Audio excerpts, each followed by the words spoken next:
Boa noite a todos. E vamos falar hoje sobre o nosso sétimo ponto energético, que é o último, né?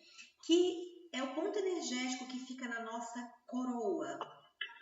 Só que esse campo energético, ele é um campo sutil, porque como ele se manifesta de forma sutil, ele não tem uma localidade no nosso corpo físico.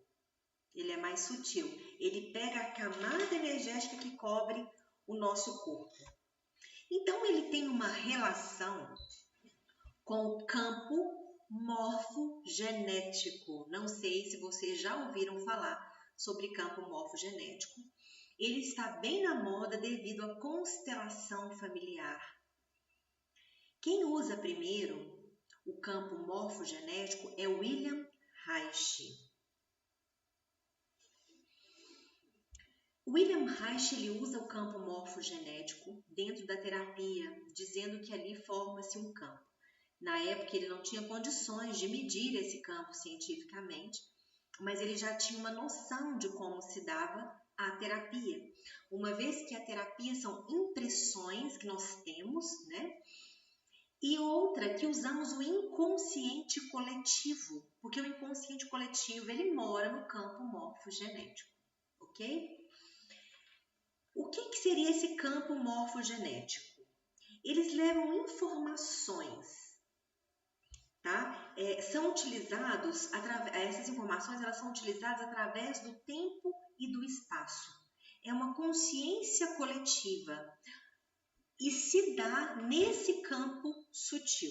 Eu vou ler para vocês aqui. Levam informações e são utilizados através do espaço e do tempo, sem perda de intensidade depois de ter sido criado. O que significa isso? Sem perda de intensidade. Ele é tão material quanto é o seu corpo, embora não é visto a olho nu. Não é visto a olho nu. Olha que interessante, porque hoje a ciência já consegue detectar muitas coisas que nós não conseguimos perceber. O inconsciente ela não consegue detectar, mas nós conseguimos perceber fragmentos do inconsciente. E esse campo morfogenético, ele não perde a intensidade dele. Então, eu mandei para vocês aí no grupo como se dá o comportamento dos macacos diante do campo morfogenético. Aquilo é um campo. Esse inconsciente coletivo são informações que ficam em um campo energético sutil. E isso é física, tá? Também não é místico, é física, é matéria, ok? Então, diante disso, essas informações elas ficam nesse registro. A criança nasce e ela sabe de algumas coisas sem que os pais tenham contado. De alguma forma ela sabe. Por quê? Porque a nossa mente, que não está no nosso corpo, a mente não está no seu corpo. Ela é uma energia sutil também. Ela consegue comunicar com esse campo, com essas informações coletivas existentes. Tá? É um dos estudos mais incríveis, no meu ponto de vista, do campo morfogenético. Se você já fez constelação, vai ficar mais fácil de você entender por que quando é montado aqueles bonequinhos ali, diante da sua fala, diante de uma leitura, abre-se um campo que é possível fazer uma leitura de acordo com o seu inconsciente. Eu tenho uma técnica que foi criada por mim. Nós vamos lançar um livro dessa técnica que chama Análise de Desenho. Então eu peguei estudos de muitos psicólogos, de psiquiatras, de pessoas da área que estudaram a mente de forma comportamental. Como eu não sou comportamental, porque não sou psicóloga, eu trabalho a inconsciência, esse é o meu objeto de estudo.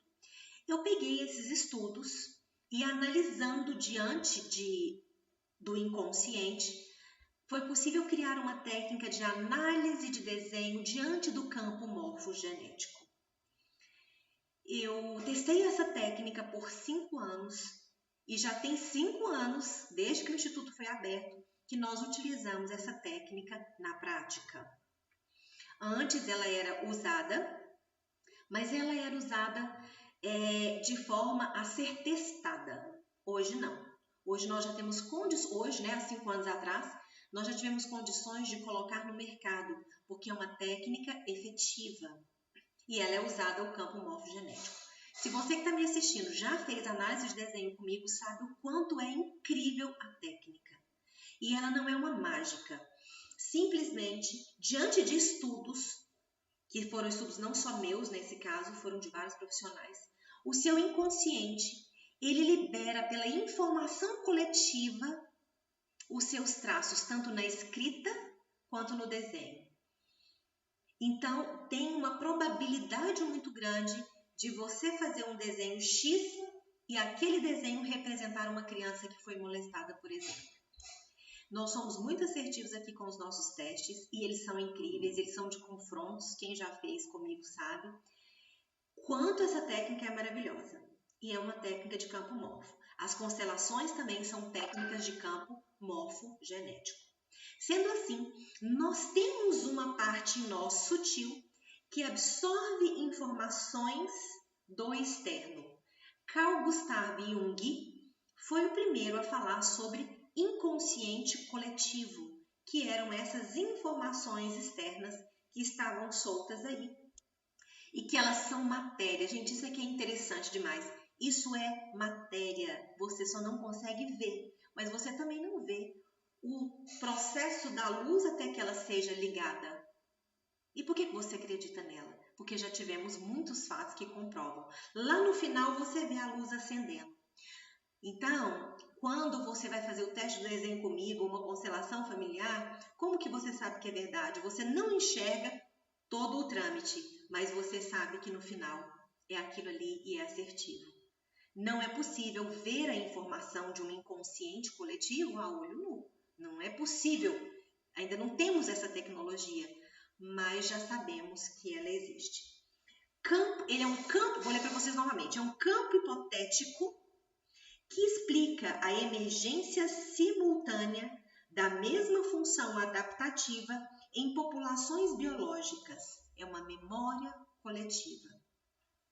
Então, se você nasceu num determinado lugar, a antropologia também vai explicar esse campo morfogenético. Você vai pegar aqueles trejeitos. Mas nós tivemos estudos mais recentes contando que crianças que nasceram em determinada população, elas tinham características muito fortes de outras populações, elas desenvolviam ali. E é interessante nós estudarmos sobre isso, porque o nosso desenvolvimento tecnológico, ele vem por esse inconsciente coletivo.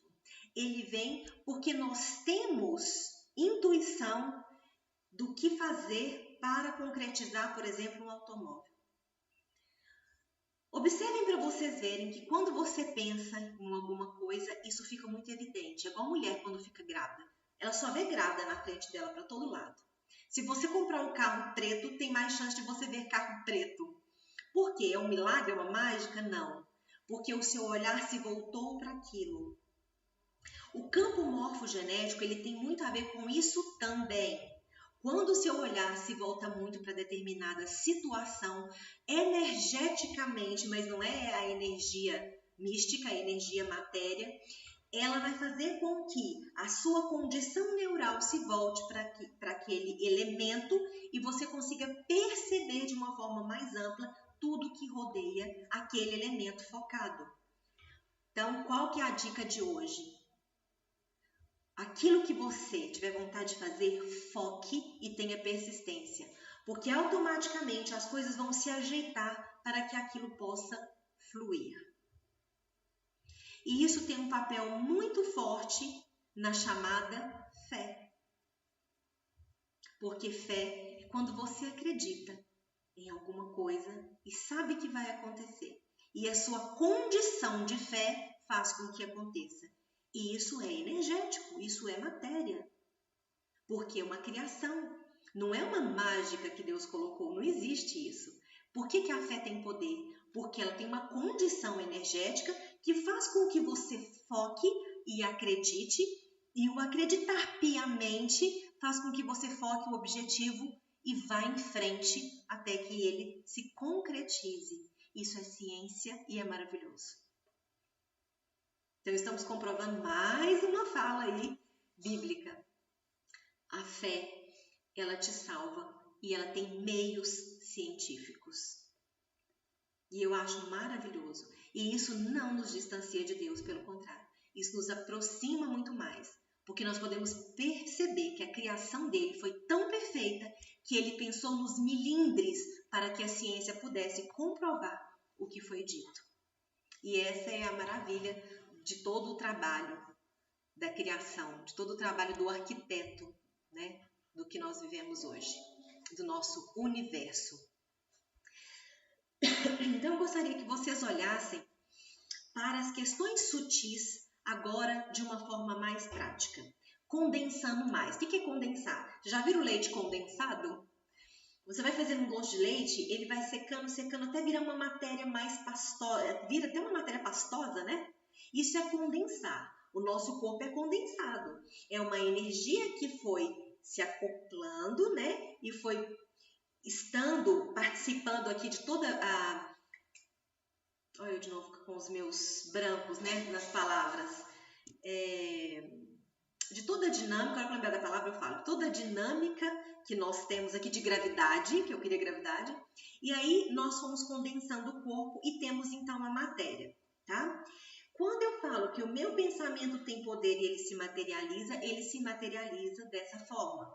Quando eu falo que a fé, ela salva, é porque a fé, ela tem a possibilidade de se tornar tão concreta, tão materializada, que ela vai se tornar uma realidade. Porque fé, eu não tenho apenas fé em Deus, eu tenho fé na vida, eu tenho fé num projeto, eu tenho fé em algo que eu acredito que eu posso conseguir. Então, quando eu digo que eu tenho essa relação de fé, eu posso automaticamente colocar a relação de fé comprovada pela neurociência. Eu posso dizer que essa relação de fé, ela é palpável. Sendo assim, gente, não sei se vocês conseguem perceber essa beleza. A beleza disso é tão grande que eu não tenho mais algo como era dito antigamente. Porque antigamente era dito assim, fé é uma coisa que não se pode explicar, só se pode sentir. Você se cura pela fé e isso não tem explicação. E tem. Tudo o que Deus fez e criou, a ciência um dia vai conseguir, pelo menos aproximar, porque isso significa que não foi um passe de mágica. É isso que é a beleza, isso significa que foi pensado, foi elaborado, teve mecanismo para que isso acontecesse. Teve complexidade, porque as coisas da criação são muito complexas e são muito bonitas. Teve colorido, teve beleza. Então não pense que a sua fé é algo banal, porque não é. É algo tão concreto quanto é o seu corpo. Você só não consegue ver e pegar, mas é tão concreto quanto. Tem um poder imensurável. E o que é a fé diante de tudo que nós estamos vendo dentro dos 50 tons? Se vocês perceberam desde o início, quando eu falo que você tem que ter disciplina e tem que ter uma ação em direção daquilo que você escolheu, eu estou falando que você tem que ter fé. Fé que você vai conseguir concretizar. Só que eu quero que você olhe para essa fé como algo muito concreto, como algo muito possível, não como algo místico e religioso apenas, mas como algo concreto que está em suas mãos.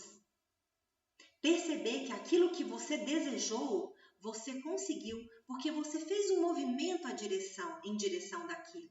Lembrando que nós tivemos uma live falando sobre isso, né? Nós não vamos fazer oração para chover chicletes. Porque é tudo dentro daquilo que eu tenho condições, porque eu tenho uma limitação, uma vez que eu estou dentro do corpo. Eu tenho uma limitação do meu corpo. Senão eu saía voando por aí. E essa limitação, ela tem uma proposta. Porque nós estamos vendo aqui nos 50 tons que nada é por acaso. Não existe um acaso. Existe tudo muito bem elaborado, tudo muito bem organizado. E para que isso foi elaborado e organizado? Para nós. Olha a importância que o ser humano tem. Uma das pessoas que eu até me deu emoção agora em lembrar, mas a pessoa que eu mais ouvi falar da importância do ser humano foi meu pai. Ele fala com tanta gana e com tanta vontade que nós somos especiais, que Deus nos criou especiais, né? Que Deus fez tudo que nós temos para o homem. E isso é lindo, isso é maravilhoso. Saber que o que nós temos ao nosso redor é um presente para nós. Não sei se vocês já pararam para pensar. Por que nasce uma flor bela, colorida e cheirosa? Tem um propósito, não é à toa. Não simplesmente chegou uma varinha, plim, plim, vamos nascer flor. Não, tem toda uma relação conosco. Os filósofos, eles conseguiam olhar para a beleza desses pequenos atos e perceber a grandiosidade de tudo que foi criado. Platão é um filósofo que eu gosto muito, né? Meu doutorado foi em cima de um diálogo dele, que é o diálogo de Carmides, sobre a temperança, eu já falei para vocês. Ele fala que nós vivemos num mundo de formas, que tudo que nós temos aqui é como se fosse uma imitação daquilo que temos lá e do que é perfeito. Alguns falam que é metáfora, outros falam que não, porque vai depender da estrutura religiosa, inclusive. Mas indiferente que seja metáfora ou não, é muito bonito quando ele diz que nós temos uma cópia. E se aqui é uma cópia e é tão bonito, a minha mãe, eu lembro que quando era pequena, ela sempre falava assim, gente, como que pode, né? Deus fazer uma flor tão perfeita? Olha as cores, eu lembro dela comentar das cores da flor. E eu vou fazer um comentário em cima disso também, porque uma de vocês me mandou uma mensagem da aula de anteontem, não me lembro, de anteontem ou de 3 dias atrás, falando que das lembranças dela do pai e de uma criança numa festa, né? Uma festa junina. E eu fiquei pensando, olha a importância das pequenas coisas que os nossos pais falam que às vezes eles nem lembram. Porque eu não sei se meu pai e minha mãe lembram de pregar isso para mim, porque eles falaram de uma forma muito descontraída. Foi um comentário. Mas eu lembro que minha mãe comentou isso várias vezes. Eu lembro que quando ela comentava, eu pegava uma flor e eu olhava dentro da flor. E eu queria ver aquilo que ela estava vendo, porque para mim era grandioso. Esse 7º ponto energético, ele é o ponto da emoção, da energia sutil, sabe? Daquela que vibra, dos corpos que se abraçam e tem uma vibração no encontro. Esse ponto energético é da nossa energia sutil. É de olhar os detalhes, olhar os rodapés, olhar a beleza que tem em tudo, a beleza oculta, inclusive, está ligada a esse ponto. Porque nós precisamos, e é da emoção mesmo, que eu estou emocionando aqui de novo. Nós precisamos voltar lá na nossa criança para pegar a beleza que ela tinha. Como a nossa criança era muito mais sonhadora, como ela tinha sentimentos singelos. E hoje fica tão esquecido. Porque às vezes parece tão poético, né? Tanta besteira na poesia, e é a coisa mais linda. E é tão pouco usado hoje a poesia, né? Mas esse sétimo ponto está ligado com o que é sutil, com essa beleza, com aquilo que você às vezes nem pode pegar, mas que você pode sentir dentro da sua alma. Ele é aqui, é o ponto de alojamento, porque é como se você recebesse, né? Lembra daquela meditação que eu passei para vocês? Do topo da cabeça desce uma água. Simbolicamente, nós podemos perceber que do topo da cabeça desce essa energia que nos banha de amor, de alegria, de emoção, que nos faz chorar, que nos faz rir, arrepiar e sentir bem. É essa ligação. E essa ligação ela é possível também porque eu tenho o outro. Então, o outro é importante para mim. Porque é através dele que eu consigo sentir o que é externo. É através do outro que eu consigo sentir emoção. E quando eu falo outro, eu falo uma pessoa ou um objeto, mas é a partir do externo que eu consigo sentir a emoção que eu sinto. E eu sinto emoção comigo mesmo também.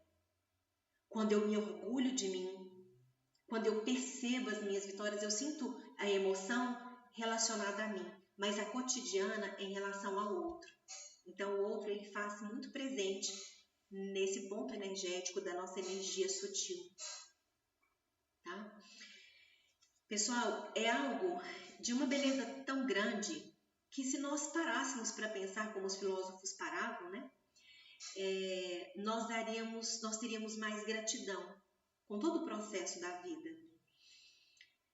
Eu faço um trabalho com um sanatório, então nós atendemos esse sanatório quinzenalmente em Uberaba. E às vezes eu fico olhando aquelas pessoas, porque as pessoas que estão nos sanatórios, que são surtadas, elas não têm superego, então elas não têm julgamento, né? Elas não têm nenhum julgamento. Se elas tiverem que tirar a roupa, elas vão tirar. Se elas tiverem que fazer xixi ali na frente, elas vão fazer. Elas não têm essa noção. Eu trabalho com pessoas muito surtadas mesmo, totalmente desligadas da consciência. Mas e lá no sanatório tem muitas rosas, muitas. E eu ainda sou apaixonada, né? Ainda contribuo plantando mais rosas ainda. Mas eu queria que vocês pudessem ver uma pessoa olhando para um elemento da natureza. O quanto é bonito. O quanto eles ficam alegres quando eles podem ver que nasceu uma rosa. Igual a criança quando nasce. Que também não tem muito superego, que também não teve, né, essas sujeiras, né, que a gente vai adquirindo. Eles ficam encantados com passarinhos e com rosas. A energia sutil ali é muito mais vibrante, né? Então tem muito aprendizado. E aí às vezes a gente olha para o nosso dia a dia, nós estamos tão acostumados a sermos perfeitos no sentido de que nós falamos, nós ouvimos, né? Nós temos as mãos, nós temos possibilidade de locomover e etc. Que nós não paramos para perceber os sentidos dos órgãos individualmente. Uma pessoa cega, ela escuta muito melhor, porque ela não tem que ficar dividindo a atenção. E nós dividimos tanto, sobretudo a mulher, que a mulher tem um hábito de falar o seguinte: eu faço um monte de coisa ao mesmo tempo. Não faça isso. Seu cérebro não foi programado para isso. É uma mentira que contaram, que a mulher faz mais coisa que o homem. Ela faz porque ela é atrevida, porque o cérebro não foi feito para isso, foi feito para uma coisa. Então, quando você sentir o cheiro de alguma coisa, sinta só o cheiro. Tenta fazer esse movimento dos seus sentidos. Tenta trazer emoção para a sua vida. Chorar é muito gostoso, rir é muito gostoso, porque a gente não chora só de tristeza, a gente chora de alegria e de emoção. Isso é empatia, inclusive. Né? E outra curiosidade, quando você chora, mesmo que seja por um evento alegre, a emoção tristeza é que está latente.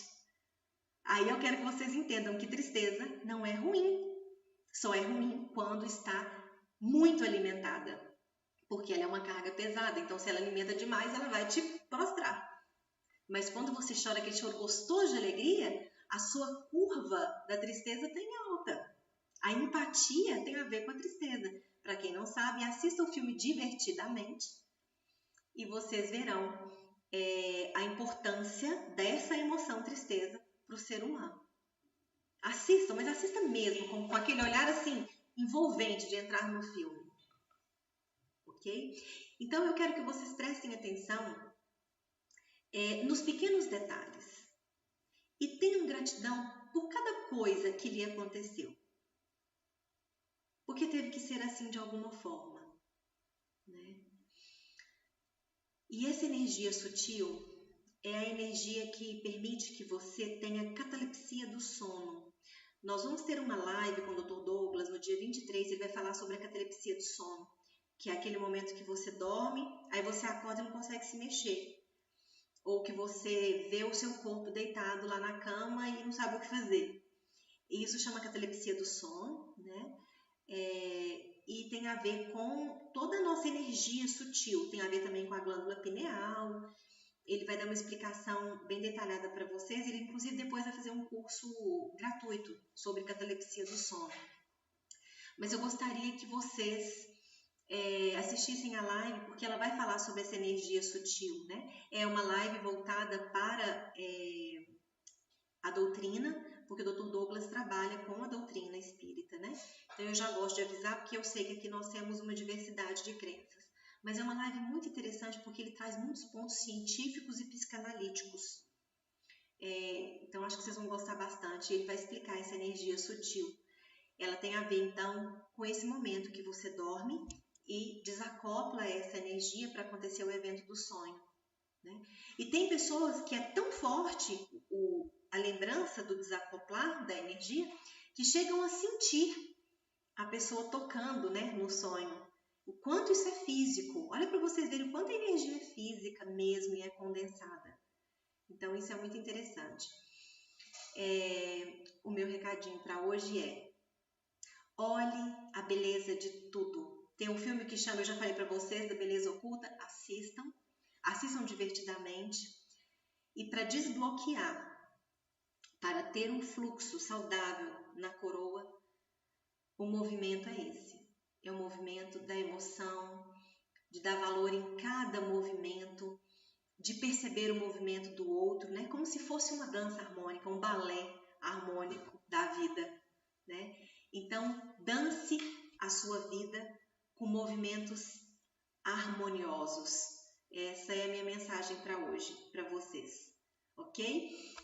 Amanhã é a nossa penúltima live e estou aguardando por vocês no mesmo horário. Grande beijo e fiquem com Deus!